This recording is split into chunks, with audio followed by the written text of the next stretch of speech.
Guys, may share lang ako sa inyo, no. Itong LED na 18 watts.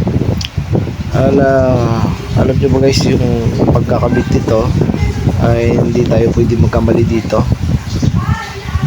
Kung saan nakalagay yung pinaka-input nito, dun lang tayo maglalagay dito. So hindi tayo pwede magkabaliktad dito guys. Ayan, line 1, line 2 pa rin, pero may nakadesignate na siya kung saan mo i-input. So yan, papakita ko sa inyo guys, no. So yan ang easy input niyan, tinatawag niyan guys. Yung sa pinakadulo doon, walang nakalagay doon. So ang paglalagay niyan, kung saan yung easy input niya, doon yung ilalagay yung LED natin. Hindi tayo pwede magkabaliktad dyan kasi mag-short circuit yan.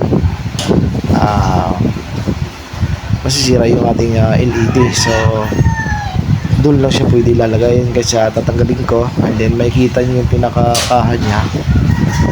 Yan, na doon mo lang siya pwede ilalagay. So ayan, no, naka-designate lang siya dyan, pinaka-easy input ko dyan.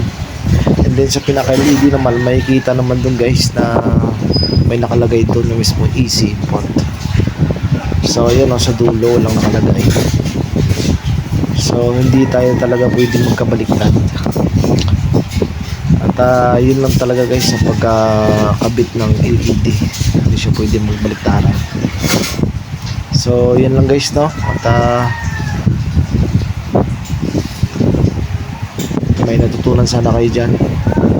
Okay, thank you.